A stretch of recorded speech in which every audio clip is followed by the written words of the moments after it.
afternoon, everyone. Welcome to today's webinar. My name is Katarzyna Kozic-Fonseca, and I'm responsible for international programs ANOVA SPE Executive Education. I'm going to be your host today in the webinar, The Importance of Creativity in the Innovation Process by Chris Corbin. So before we start, and I present you Chris, I would like to remind you that this webinar is an initiative within our campaign, Role to Play, which is a movement that aims to help individuals and organizations meet the challenges of this new paradigm, placing the expertise of our faculty, partners, and market leaders at the service of the community. Couple of organizational topics. I'll be more than happy to receive your questions. You can write them on the Q&A space on the bottom Zoom bar. So at the end of the webinar, we can create a brief discussion about the raised topics. You are also challenged to answer a couple of questions in the poll that will be addressed during the webinar by Chris. Lastly, for registration of any technical occurrences, feel free to use the chat. Without further delay, I would like to introduce you to our speaker today, Professor Chris Corbin, adjunct professor at our partner business school, Ashridge. His main research and expertise is around leadership, creativity, and also innovation, which is a particular interest in restoring the balance between the imaginative and the rational in business. Well, Chris, the stage is yours. Welcome. Thank you, Katarzyna, and it's a real pleasure to have been invited to be here. I'm just going to share my screen with you so that we can get started, and we will be ready to go. Okay, is the screen showing up? Yes. Yeah, go ahead. Okay, great. So, and especially in these days of COVID-19 and all of the challenges that go with that, I'm hoping that we can give you something interesting and practical and useful. So I'm hoping that I can give you some hints, tips about learning to lead on the edge so that you release the creative genius in your colleagues. And to get into the topic, I want to ask you a couple of questions. So my first question is this one. If you describe yourself as creative, please raise your hand, and there's the virtual hand raise at the bottom of your screen. So do that.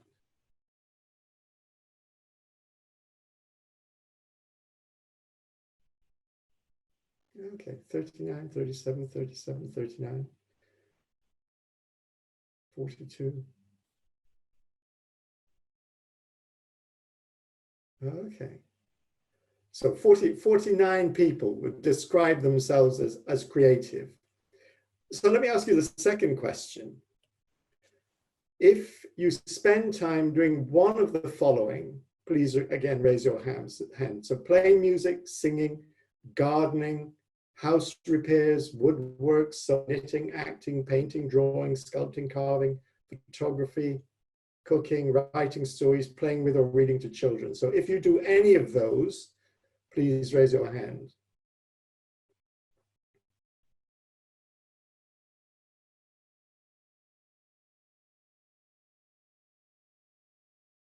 Okay, numbers are going up, going up.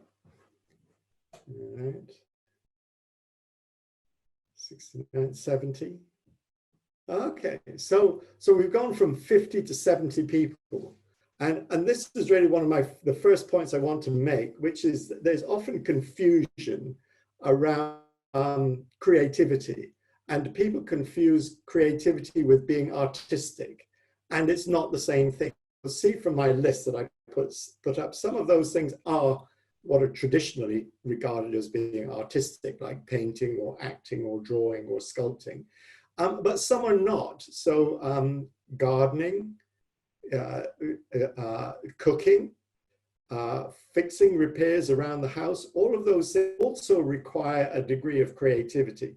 I do quite a lot of house maintenance, and I have never had a situation where the problem has been straightforward. So every time that I've needed to fix something, I've had to be creative. I discover that something is broken. I discover that something is rusted. I need to cut it off. And then and then I need to figure out how to replace it. Never straightforward, and those things require us to be creative. And also with the one with children, I have two grandchildren, and if I'm reading a story to them, and let's say it's a story about the Gruffalo meeting the mouse in the forest, I don't read the story saying, and the Gruffalo said to the mouse, "Hello, mouse." I say, the Gruffalo said to the mouse, "Hello, mouse." And the mouse said, "Hello, Gruffalo." So I create the voices of the characters. And my guess is that any of you who spend time with children, you will have to be creative as well. You have to invent and add to the characters. Or suddenly you're playing with, an ambulance on the carpet suddenly becomes a jet that can fly to the moon. All of that is creativity. So this is my first point. Creativity is not the same as being artistic. So I want to explain that a little bit more, and particularly the connection between creativity and innovation. And I think these definitions are really important. So creativity is defined as the generation of ideas or concepts that did not previously exist. So it is the creation of something new. Innovation is executing a new idea that has economic value. So innovation is about taking an idea and making it work.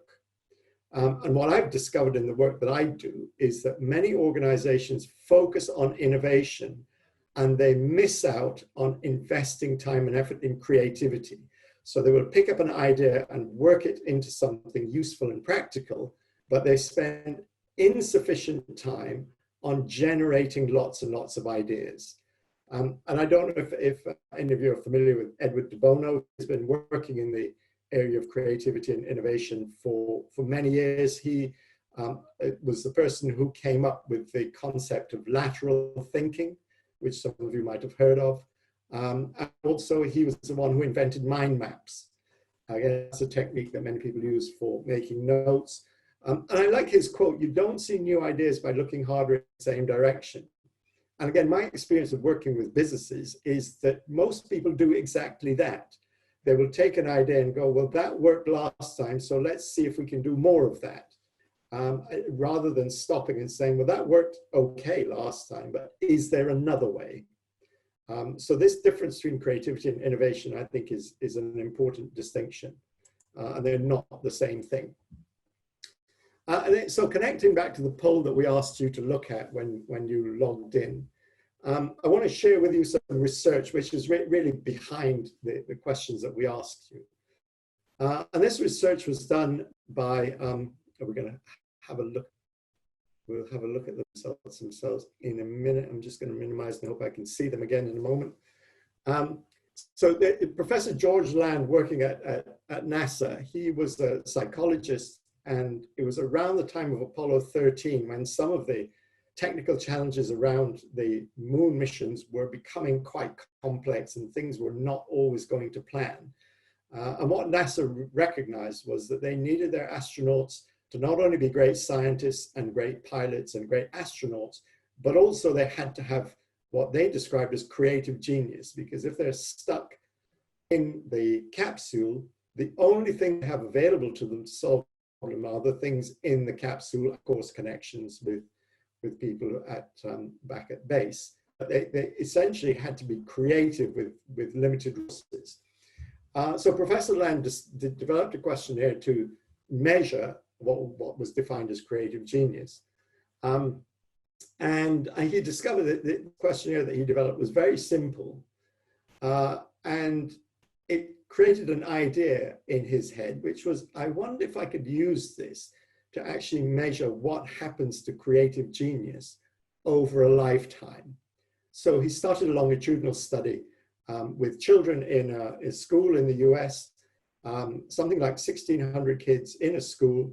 And the first, it was so simple, he could actually administer the test to children aged 5. So basically, if they could read, just about read, they could do the test. So age 4 to 5, he administered the test. And I noticed the pattern when I was looking at the poll before. What he identified was that children aged 4 to 5, 98% of them reported out with creative genius. And so, of course, in some ways, this is not surprising. They've not been restricted by, assumptions, by normality, by reality. So quite a high percentage. The same children, aged 10 years old, he did the measure again. And this time, only 30% reported out with creative genius. And what he discovered, and actually there's been some subsequent research that validates this as well, is that this is the impact of going to school. So when we go to school, we get taught to be good, to listen, to do the work that we need to do, to behave in class, all things that are incredibly important in functioning in society. But part of the subtext that's associated with those messages is, and don't be ridiculous, and don't be bizarre, and don't be unrealistic, and don't be outrageous. So those kind of subtle messages, often not spoken messages, they have the impact of suppressing our creativity. So we become more conventional. Professor Land carried on with his study, and he assessed the same children aged 15. And again, I noticed this pattern in the poll, so we'll look at this and see where it actually ended up. But the number went down, so 12%. And by 15, most children in most Western schooling systems are approaching important exams, so they're getting messages from their parents and their teachers about work hard, make sure you understand the questions, read the question, answer the question, stick to the rules, be serious, pay attention to your learning. And again, the subtext, the subtle messages, and don't mess around, and don't be stupid, and don't cause trouble. All these things is, don't be disruptive. All of these are part of being creative. Creative people are often disruptive. So we're getting these messages from school, from education, that are saying that stifle our creative genius, is what his research showed. Interestingly, by this point, the teachers who were administering the questions said to Professor Land, they said, we don't want to do this anymore. This is just too painful, because what they were getting back was a message that says, you are, as teachers, you are suppressing the creative genius of people, of the children, of the pupils. So they said, we don't want to do any more questionnaires. But of course, his longitudinal study was incomplete. And so to finish it, what he did was he did a survey for a large number of adults, I think something around 20,000 adults, average age 30. So these are not the same children, but he wanted to get an adult population or an older population. And what he discovered with adults is that it was 2%. So we've turned the numbers on the head. We've gone from 98% at age 5 of us demonstrating creative genius to only 2% of us. And of course, by the time we're adults, we've got work, we've been through university, if that's the route that we go. But we're kind of, do what the boss says, comply with the rules and regulations of the organization, all sensible messages to help us function in society, but with the price of reducing our creative genius. And then what I find really interesting is, in business, people come into the business, they go through a process where they go up through the ranks, and then they get to the point where they're in some kind of influential leadership management position, and someone in the business says, right, and now you need to be innovative. And people go, how? I've had all these things about what do I take? And the short answer is, you need to go back to being the 5-year-old. You need to go back to not caring how Flo speaks. You need to go back to not caring if the ambulance turns into a rocket ship. That's all fine. You need to become tolerant of the bizarre. So one of the challenges I think I've found in businesses is how do we help people to reconnect with that? Because the good news from Professor Land's work is that the creative genius doesn't go away. We are all still capable of thinking up bizarre thoughts. We're all still capable of being the 5-year-old. What we need is permission to do that. What we need is an environment to do that. And just a quick thing, just to kind of demonstrate the point. If I said to you, whatever you do, do not think of a blue elephant with green tusks and red eyes. Do not think of that. My guess is most of you have thought of exactly that. Now that doesn't exist, but you have been able to imagine that thing that doesn't exist. So this is, we still have that capacity. So let's look at can we go back to the poll? Can I get the poll back?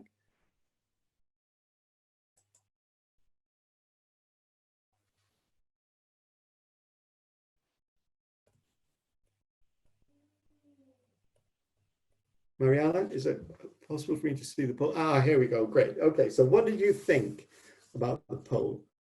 So 5-year-olds, okay, so 41% of people thought 90 to 100. So yeah, towards the top. So most people are recognizing, I think, intuitively that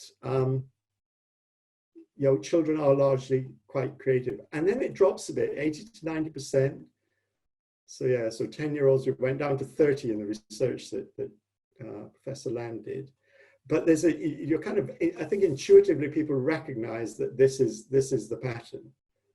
And then the 15-year-olds has gone a bit lower, but again, in George Land got down to 12%. So you're still a little bit optimistic, but recognizing the pattern.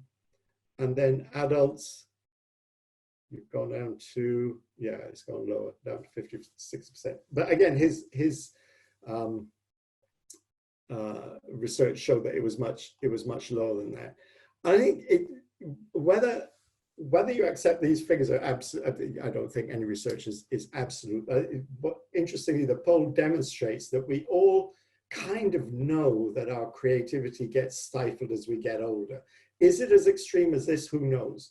But I think we can all recognize from our life experiences that this is pretty representative, and interesting to see that the poll reflects that in terms of the trend. We haven't done this before. I haven't done this before, so I was really fascinated to see what people thought about the answers to those questions. So let's move on. And that research brings me to my second point, which is creativity is about imagining something new, and everyone can do it. So we are all creative in some way, whether that's being an actor or being a gardener or being a cook or reading stories to kids. We all have the capacity to be creative. And digging into that in a bit more detail, I want to share with you the difference between divergent and convergent thinking. So in terms of description, divergent thinking is about exploring multiple possibilities, free flow of ideas, being non-judgmental. And if you think about the way that the world works, and particularly the business world works, being taught to be non-judgmental or having the capacity to be non-judgmental is very difficult. We're taught to be critical thinkers, being unconventional, being tolerant of the bizarre, being tolerant of the ridiculous, the outrageous, and additive. Yes, that's a great idea, and yes, and that as well, and this, and that, and yes, I like that, and we can do that as well. That's part of divergent thinking. A slight aside, I was working once with a client and I was teaching them, in effect, to use a technique called yes and. And there was one guy who said, yes, and that wouldn't work because. I had to stop. No, you have to build on it. And he found it really difficult to say yes and then add, rather than critique. Convergent thinking is about reducing the number of possibilities, about being critical, about evaluating objectively, logically, being realistic. How will this work? And you're aiming to get to one answer. You're aiming to get to something that you can apply. And the important thing is that in the overall innovation process, both of these are important. And business tends to underinvest in the divergent thinking. There's a great YouTube clip that you can have a look at which is for John Cleese, who's a famous British comedian, who was one of the people who started, he was in Monty Python's Flying Circus, and he's a comedy writer, been in many films. He spent a lot of time, I think around 25 years, working with organizations to use his skill as a creative writer to try and help organizations be more innovative. And in the YouTube clip, he says, basically, that he says, the key thing I have discovered from working with organizations for so long is you do not spend enough time in divergent thinking. You're too quick to go to convergent thinking. And I think that a way to think about this diagrammatically is if we think about divergent thinking as that shape, and this is really the creativity. This is where the ideas are generated, and the more the better. And then we switch to convergent thinking, take an idea, work on it, and this is innovation. This is taking it into something that is useful and practical. And what I see happening in business looks like this, which is a bit of divergent thinking, a couple of ideas come up, people work on them. So they go into convergent thinking, maybe do a bit of brainstorming, more convergent thinking, and a bit of brainstorming again. What they miss is by going into convergent thinking too quickly, they pick up these two ideas, but they've, sorry, let me go back, but they've missed these ideas. And the reason is that people go, oh, I think that could work, let's work on that. But what happens is two things happen. One is you don't generate as many ideas and people go, well, we're going to waste half an hour. But actually in that half an hour, particularly if it's a kind of atmosphere of generating ideas, the volume of ideas will be much, much bigger. And the second is that the first ideas are usually the least useful.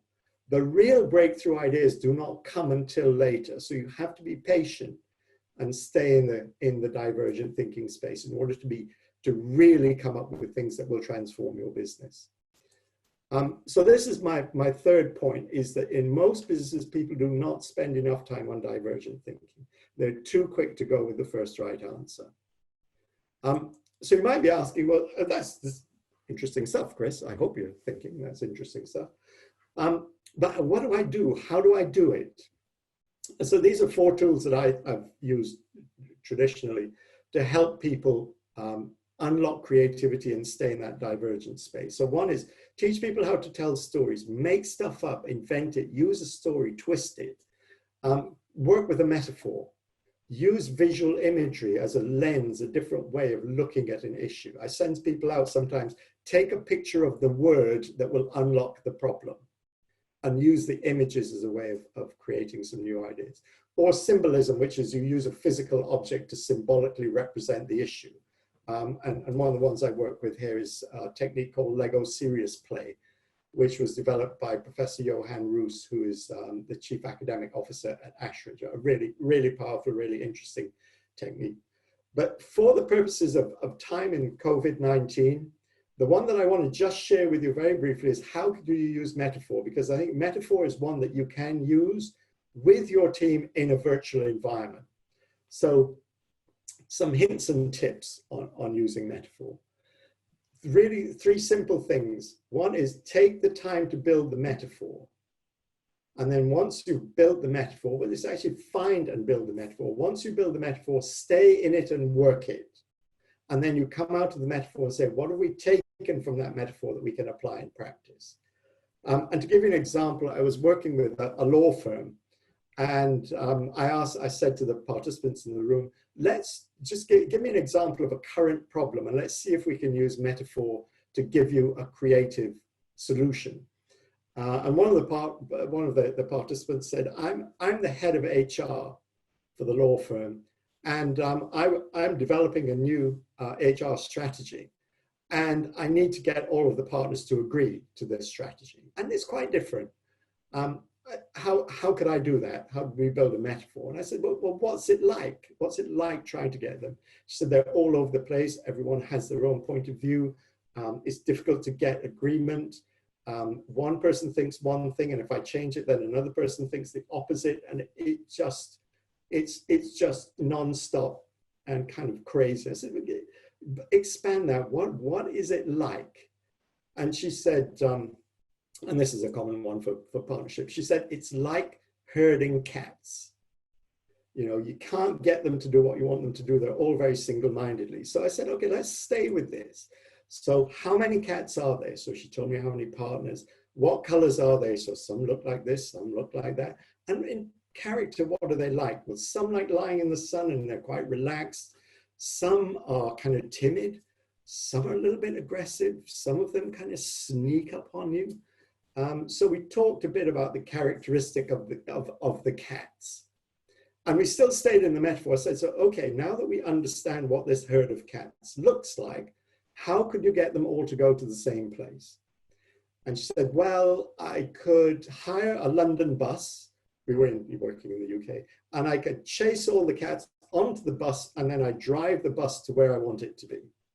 So, okay, so how else could you get the cats, herd the cats? She said, I could tie a dead fish to a piece of string and pull it through the cats and get all the cats to follow me, and then I'll get them to where I want them to go. I said, okay, what's another way? She said, I could get each cat and put them in a box, you know, the kind of crate that you use for taking them to the vet, put each one in a box, and then I take all the boxes to where I want them to be. She said, okay, fine. So you've got 3 ways you could do it. Which one would you use if we step out of the metaphor? Which one could you use to herd these cats around your HR strategy? And she said, actually, I'm going to use the box one. I'm going to use the one of taking them, you know, putting them in the crates to go to the vet. So how's that? Tell me how does that look in reality? She said, I'll go to each partner in their box, in their office, and I'll share the HR strategy with them. I'll get their feedback. I'll adopt it. I'll do that with every partner and make some adjustments and check it with them individually once I've done it. And then at the next partners meeting, I'll present my HR strategy, which all of them will have seen. And I'm hoping that that would be really much more likely to get agreement. And I don't know whether she did it, but the feedback she gave me after the session was, she said, I would never have thought of that if we hadn't used the metaphor. I would have gone to the partners meeting, presented my HR strategy, and I would have got 20 different views, and I've had to make points with all of them and counter argue, and I would not have got it approved. So thank you, because you've given me a way of thinking about how I could get my strategy implemented in a way that I would not have come to if I hadn't used metaphor. So, and I think you can do this with your team's lives. So you can bring up the problem, you can create the metaphor, you can explore the metaphor, and then you can go back into application, and you could do this in a virtual meeting. So you can do this conversationally. So I'm hoping that it'd be a useful technique for you. So I thought that that's what I wanted to share with you. I'm happy to take questions. So what questions have you got?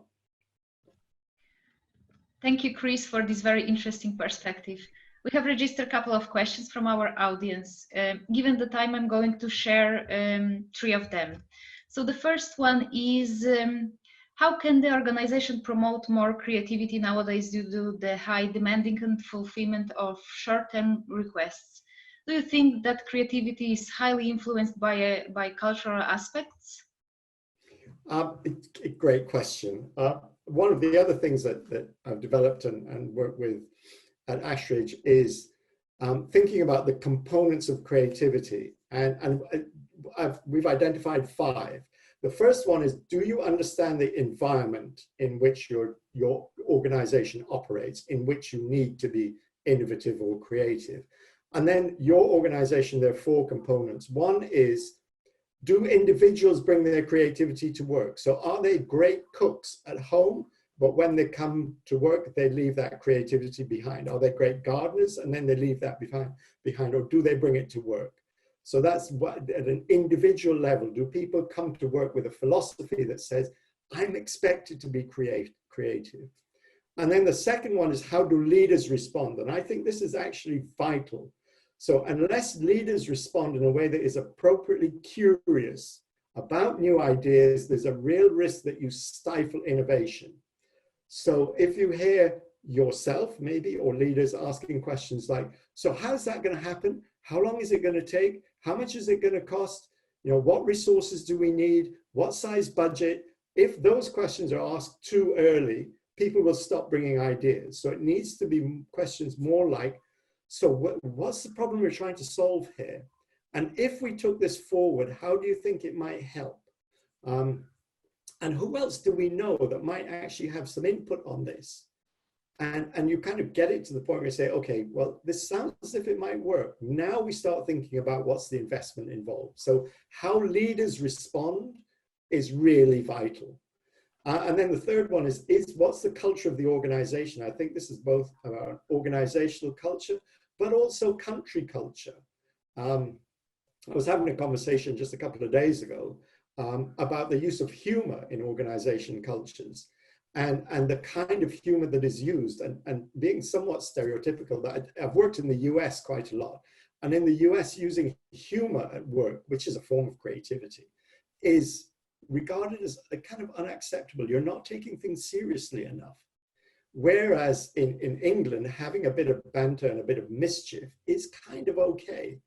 And I grew up in the Caribbean, and actually it's very okay to be humorous at work. So there's both organizational and country culture that comes in there. And then the fourth one is, are there processes that people are aware of? How do I take an idea from a start idea to implementation? So are there gateways? Are there people who decide to share budgets? So it's a long answer, but I think the short answer is yes, culture is important. And more importantly, I think, is how do leaders respond to creative ideas. Thank you, Chris. So the second question would be, how does creativity and innovation can be boosted in a way to help us to find solution in the current context? Yeah, I think it becomes absolutely crucial. And I think you've got to, you've got to invest in it. You have to spend time on it. So, and it's really tempting to get caught up, I think, in analysis and just looking at responses to the current situation. There's an interesting, almost a split between people who provide very scientific responses and people who just kind of go, well, what the hell? Let's just do something crazy. And a lot of that shows up as humor. But also I think people are being creative about, how do I keep myself sane at home? And I think you can use those techniques. You can use, if for those of you who are allowed out for a walk, you might just take your phone and say, today I'm just going to take some pictures that might just get me thinking about how can I do something differently. Or you might actually read more. So I think you need to spend time asking yourself, rather than just do data analysis, how to step back from this and imagine another possibility. And it takes discipline, it's not easy. Thank you, Chris. And the last question would be, how can we make sure that we don't lose our creative genius over the course of our lifetime? Oh, what a great question. But playing with children is one way. I genuinely find that playing with my grandchildren is a great way to be creative and to be imaginative. But some of it is you've got to give yourself permission to not take things too seriously. I think you need to kind of tell yourself it's okay. It's okay to be an idiot sometimes. It's okay to share outrageous thoughts. And in a practical way, one of the things you can do is actually initiate the sharing of bizarre ideas. So be the person who goes into the workplace, whether it's virtually or in reality, farther down the line. Be the person who goes into the workplace and says, I woke up this morning, I had this crazy idea. I'm not sure how it'll work. I'm not even sure if it's a good idea, but I'd welcome someone just talking to me about it. And by being the person who role models that, you will encourage others to do it. So give yourself, not only give yourself permission to do it, but actually take it into the workplace. And if you're an influential person in the workplace, that has great power in terms of conveying a message to the people in the business and shifting the culture that says we actually like and want people to be imaginative and creative in this business. Thank you once more, Chris, and thank you all for being part of this impactful webinar. I hope it gave you some guidance and positive energy. Just a quick note that the webinar will be available on the website rolltoplay.novasb.pt. So if you want to see it again or share it with your friends or colleagues, you can find it tomorrow on our website. And we will be continuing with this webinar during April, every working day at 6 p.m. And we are counting on your presence and your participation. That's all for today. Keep safe and remember, we all have a role to play. Thank you.